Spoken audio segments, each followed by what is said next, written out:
Hello my dear students, welcome back to my channel. বহুরূপী গল্প থেকে 3 নম্বরের কোয়েশ্চেন আনসার আগে 3টি আলোচনা করার পর এখন চতুর্থ প্রশ্নোত্তর আলোচনা করব, যার মান থাকবে 3। অবশ্যই ভালো লাগলে লাইক, কমেন্ট, শেয়ার করো। চ্যানেলটিতে নতুন হলে সাবস্ক্রাইব করে অল করে দিও। দেখো চতুর্থ প্রশ্ন বহুরূপী গল্প থেকে। পরদিন অবশ্যই স্কুলের মাস্টারের জানতে বাকি থাকেনি।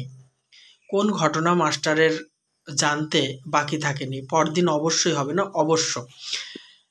এতে মাস্টার মশাইয়ের কি প্রতিক্রিয়া হয়েছিল? 2 যোগ 1 মোট 3 নম্বর থাকবে। প্রথম প্রশ্নের উত্তর, পুলিশের ছদ্মবেশে হরিদা 4 জন স্কুল ছাত্রকে আটক করেছিলেন, যারা দয়ালবাবুর লিচু বাগানে অনধিকার প্রবেশ করেছিল।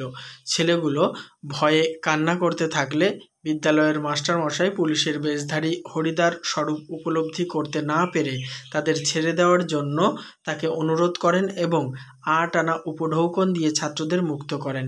এইভাবে হরিদা যে তার সুনিপুণ সাজসজ্জা ও অভিনয় কৌশলের দ্বারা তাকে বোকা বানিয়েছিলেন, এই ঘটনা জানতে মাস্টারমশাইয়ের বাকি ছিল না। নেক্সট প্রশ্নের উত্তর, সমস্ত ঘটনা জানার পর মাস্টারমশাই বিরূপ প্রতিক্রিয়া না জানিয়ে হরিদার সুনিপুণ সাজ ও দক্ষ অভিনয়ের প্রশংসা করেছিলেন। তাহলে এই পর্বের প্রশ্নোত্তর সমাপ্ত হলো। নেক্সট গুরুত্বপূর্ণ প্রশ্নোত্তর নিয়ে খুব তাড়াতাড়ি হাজির হব।